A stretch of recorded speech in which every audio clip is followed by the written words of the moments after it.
ఎందుకంటే ఇంతమంది ఒక సామాజిక వర్గానికి చెందిన మనుషులు ఇంతమంది కలిసి ఒక కార్యక్రమాన్ని నిర్వర్తించడం అంటే చాలా విశేషవంతమైంది. అది చాలా ఎక్కువగా మన సామాజిక వర్గం అన్ని చోట్ల ఈ సమారాధన కార్యక్రమాలు బ్రహ్మాండంగా నడిపిస్తున్నందుకు వారికి నేను కృతజ్ఞతలు తెలుపుతున్నాను. లోనొకడు గుణవంతుడుండిన కులము వెలయు వాని గుణము చేత. పక్కకుండండి, అందరూ పక్కకుండండి. కోట్ల నాగేశ్వరరావు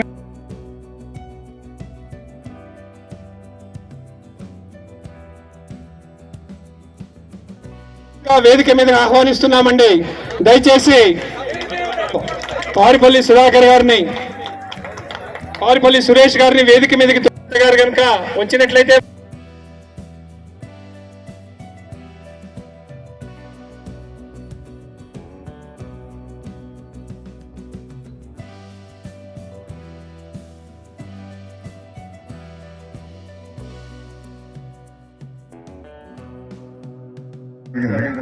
అదంతా మా తల్లిదండ్రుల కృషి, మా స్నేహితుల కృషి, అదేవిధంగా పెద్దల సహకారం. అందరం కూడా మరి మీలాంటి పెద్దలు కూడా ఇవాళ మమ్మల్ని ఆహ్వానించి కనీసం గుర్తించినందుకు మీకు నేను ప్రత్యేకమైనటువంటి అభినందనలు తెలియజేస్తా ఉన్నాను. ఈనాడు టీచింగ్ ప్రొఫెషన్ అంటే ఎట్లుందో మీకు తెలుసు, కానీ మేము నిద్రాహారాలు మానికి అక్షరదీప కార్యక్రమంలో కానీ, పాఠాలు చూడటంలో కానీ, పిల్లలతో కలిసి ఉండటంలో కానీ ఎప్పుడు కృషి చేయటం అనేటటువంటి జరిగింది. నేను పాలవంచకు అమ్మ వారిని ఒక్కటే కోరుతా ఉన్నాను, మీరు అతి త్వరలో కొత్త వెంకటరావు గారు మిగతా పెద్దలందరూ పాలవంచ చుట్టుపక్కల ఉన్నటువంటి పెద్దలందరూ కూడా ఇక్కడ ఎమ్మటే కళ్యాణ మండపం మీరు ఏర్పాటు చేయాలి. కళ్యాణ మండపం ఏర్పాటు చేసి అదేవిధంగా పిల్లలు చదువుకునేటువంటి పిల్లలకి, పేద పిల్లలకి మీరు చదివించేదానికి 10/10 వచ్చి పిల్లలు కొంతమంది కమ్మ జాతులు చదువుకోలేటువంటి పరిస్థితి కూడా ఉన్నది. అందుకని అట్లాంటి పిల్లల కోసం ఒక కమిటీ ఏర్పాటు చేసి పిల్లల్ని చదివించాలా. ముఖ్యంగా ఆడపిల్లలు కూడా బాగా చదివేటటువంటి మన అమ్మవారిలో ఎక్కువ మంది ఉన్నారు కాబట్టి పేద పిల్లలకి సహకరించాల్సిందిగా, అదేవిధంగా మహిళలు అందరూ కూడా మీకు ఎన్టీ రామారావు గారు పుణ్యం అంటే ఆస్తి హక్కు ఇచ్చారు. ఆ ఆస్తి హక్కు ఇచ్చింది కాబట్టి దాన్ని ఉపయోగించుకొని మీరు కూడా మీ పిల్లల్ని బాగా చదివించేదానికి ప్రయత్నం చేయాల్సినటువంటి అవసరం వస్తుంది. పాలవంచ కమ్మ సంఘం చెందాలని, భవిష్యత్తులో ఇంకా మంచి కార్యక్రమాలు, స్కిల్ సెంటర్ లాంటిది పెట్టాలి పిల్లల కోసం. ఇక్కడ వాళ్ళకి ఏదైనా కావాలన్నప్పుడు మనకు ఒక కళ్యాణ మండపం లాంటివి కట్టుకొని దాంట్లో కూడా కొన్ని ట్రైనింగ్ సెంటర్స్ పెట్టడానికి అవకాశం ఉంటుంది. ఆ ట్రైనింగ్ సెంటర్స్ ఏర్పాటు చేయడంలో నేను మీ అందరికీ సహకారంగా ఉంటానని, మరి అదేవిధంగా భవిష్యత్తులో మీరు జరిగే కార్యక్రమాల్లో కూడా నా వంతు పాత్ర ఉంటుందని తెలియజేస్తూ నాకు ఈ అవకాశం ఇచ్చినట్టు మీ అందరికీ కూడా కృతజ్ఞతలు తెలియజేస్తూ సెలవు తీసుకుంటున్నాను.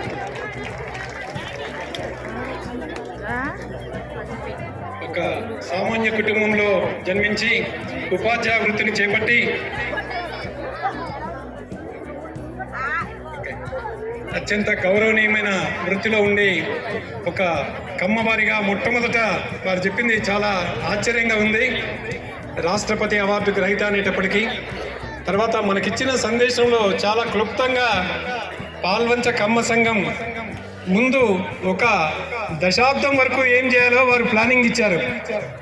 ఏమండి, ఇవాళతో అయిపోవటం కాదు, ఇది ఒక దశాబ్దం వరకు, అంటే 34 వరకు పాల్వంచ కమ్మ సంఘ సభ్యులు ఎవరున్నా ఏ కార్యక్రమం చేస్తే మనము, మన జాతి, మన పిల్లలు, మనతో పాటు మన చుట్టుపక్కల ఉన్న వాళ్ళు అభివృద్ధి చెందుతారో చాలా చక్కగా క్లుప్తంగా వివరించినందుకు వారికి ప్రత్యేకమైన ధన్యవాదాలు, అభినందనలు.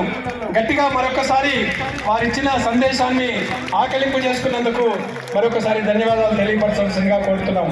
మన గౌరవనీయులు ఖమ్మం కోట్ల నాగేశ్వరరావు గారిని. అదంతా మా తల్లిదండ్రుల కృషి, మా స్నేహితుల కృషి, అదేవిధంగా పెద్దల సహకారం. అందరం కూడా మరి మీలాంటి పెద్దలు కూడా ఇవాళ మమ్మల్ని ఆహ్వానించి కనీసం గుర్తించినందుకు మీకు నేను ప్రత్యేకమైనటువంటి అభినందనలు తెలియజేస్తా ఉన్నాను. ఈనాడు టీచింగ్ ప్రొఫెషన్ అంటే ఎట్లుందో మీకు తెలుసు, కానీ మేము నిద్రాహారాలు మానికి అక్షరదీప కార్యక్రమంలో కానీ, పాఠాలు చెప్పడంలో కానీ, పిల్లలతో కలిసి ఉండటంలో కానీ ఎప్పుడు కృషి చేయటం అనేటటువంటి జరిగింది. నేను పాలవంచకు అమ్మ వారిని ఒక్కటే కోరుతా ఉన్నాను, మీరు అతి త్వరలో కొత్త వెంకటరావు గారు మిగతా పెద్దలందరూ పాలవంచ చుట్టుపక్కల ఉన్నటువంటి పెద్దలందరూ కూడా ఇక్కడ ఎమ్మటే కళ్యాణ మండపం మీరు ఏర్పాటు చేయాలి. కళ్యాణ మండపం ఏర్పాటు చేసి అదేవిధంగా పిల్లలు చదువుకునేటువంటి పిల్లలకి, పేద పిల్లలకి మీరు చదివించేదానికి 10/10 వచ్చి పిల్లలు కొంతమంది కమ్మ జాతులు చదువుకోలే పరిస్థితి కూడా ఉన్నది. అందుకని అట్లాంటి పిల్లల కోసం ఒక కమిటీ ఏర్పాటు చేసి పిల్లల్ని చదివించాలా. ముఖ్యంగా ఆడపిల్లలు కూడా బాగా చదివేటటువంటి మన అమ్మవారిలో ఎక్కువ మంది ఉన్నారు కాబట్టి పేద పిల్లలకి సహకరించాల్సిందిగా, అదేవిధంగా మహిళలు అందరూ కూడా మీకు ఎన్టీ రామారావు గారు పుణ్యం అంటే ఆస్తి హక్కు ఇచ్చారు. ఆ ఆస్తి హక్కు ఇచ్చింది కాబట్టి దాన్ని ఉపయోగించుకొని మీరు కూడా మీ పిల్లల్ని బాగా చదివించేదానికి ప్రయత్నం చేయాల్సినటువంటి అవసరం ఉంటుంది. పాలవంచ కమ్మ సంఘం చెందాలని, భవిష్యత్తులో ఇంకా మంచి కార్యక్రమాలు, స్కిల్ సెంటర్ లాంటిది పెట్టాలి పిల్లల కోసం. ఇక్కడ వాళ్ళకి ఏదైనా కావాలన్నప్పుడు మనకు ఒక కళ్యాణ మండపం లాంటివి కట్టుకొని దాంట్లో కూడా కొన్ని ట్రైనింగ్ సెంటర్స్ పెట్టడానికి అవకాశం ఉంటుంది.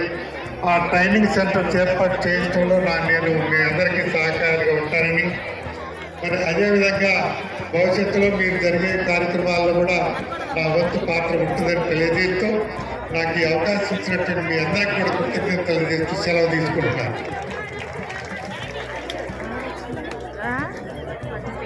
ఒక సామాన్య కుటుంబంలో జన్మించి ఉపాధ్యాయ వృత్తిని చేపట్టి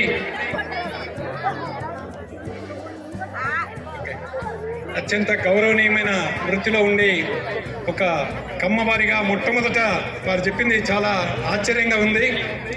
రాష్ట్రపతి అవార్డు గ్రహీత అనేటప్పటికీ తర్వాత మనకిచ్చిన సందేశంలో చాలా క్లుప్తంగా పాల్వంచ కమ్మ సంఘం ముందు ఒక దశాబ్దం వరకు ఏం చేయాలో వారు ప్లానింగ్ ఇచ్చారు.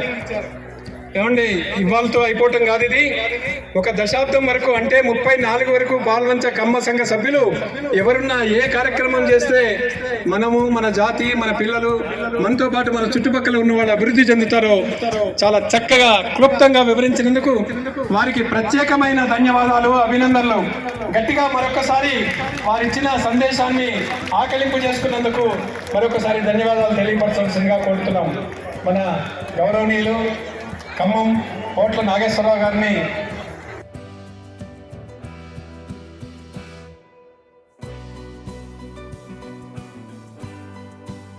ఉండాలని చెప్పి అదేవిధంగా పేదవాడికి అన్ని వర్గాలు, కమ్మవాడి కాకుండా మిగతా సామాన్య ప్రజలకి, పేదవాడికి కూడా మన చేతనంత సాయం చేయాలని చెప్పి దానికి కమ్మవారందరూ కూడా ముందు ఉండాలా.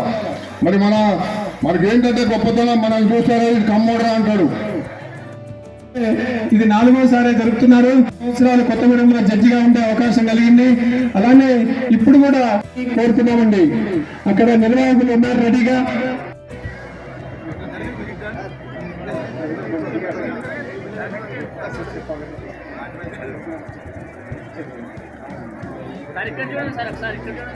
సన్మానిస్తూ అక్కడ పాల్గొనవలసిందిగా కోరుతున్నామండి.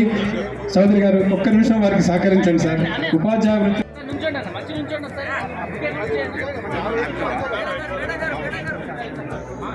సార్ ఇక్కడ చూడండి, అక్కడ కూడా చూడండి.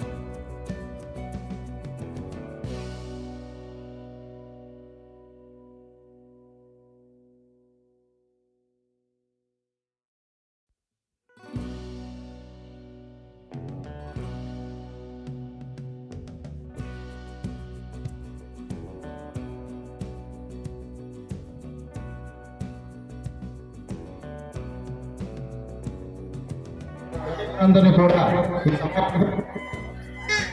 కొత్త టీం అందరినీ కూడా ఈ సభగా పరిచయం అనుకుంటున్నాను. కమిటీ మెంబర్స్ అందరూ కూడా దయచేసి పిలవగానే ఒక్కొక్కరు డయాస్ మీదకి రాగలని కోరుచున్నాను.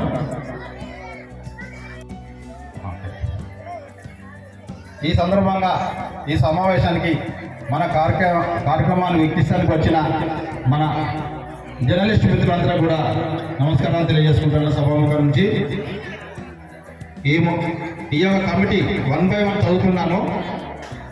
ఆనరబుల్ ప్రెసిడెంట్ గుండు రవికుమార్ గారు డయాస్ మీద ఉన్నారు. గుండు రవికుమార్ గారు ఆనరబుల్ ప్రెసిడెంట్.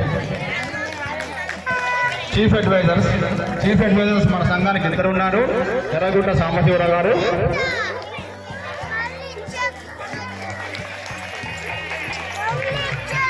మరొక చీఫ్ అడ్వైజర్ రామూర్తి గారు, ప్రెసిడెంట్ నాడే ప్రభాకర్ అంటే నేనే, వర్కింగ్ ప్రెసిడెంట్ దోమల ప్రవీణ్, వైస్ ప్రెసిడెంట్ మన సంఘానికి ఇద్దరు వైస్ ప్రెసిడెంట్స్ ఉన్నారు. దానం నరసింహారావు, మానుపూరి ప్రభాకర్, సెక్రటరీ దోమల కిషోర్, అసోసియేట్ సెక్రటరీస్ మన సంఘం 4 ఉన్నారు.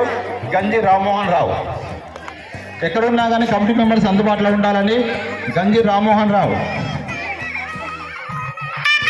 కాశిగంటి రాము,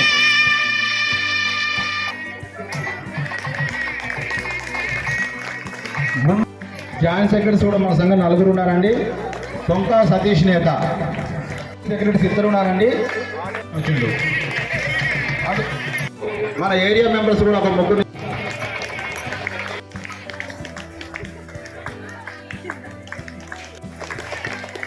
జీవితాల నుంచి ఈవినింగ్ అవర్సు, మార్నింగ్ అవర్సు, మధ్యాహ్నం డ్యూటీ చేసుకునే వాళ్ళు, వ్యాపారస్తులు కూడా మన సంఘం కోసం కొన్ని సంఘాలల్లో పనిచేసే వాళ్ళు లేక కార్యక్రమాలు కూడా జరగట్లేదు. మనము చాలా అదృష్టవంతులం. ఎందుకంటే మనకు ఒక మంచి కమిటీ ఉంది. ఆ కమిటీ వాళ్ళు పనిచేస్తున్నారు.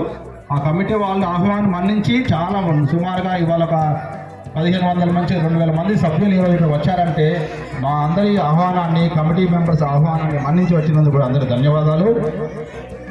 యాక్చువల్గా మనము ఈ గత 10 సంవత్సరాల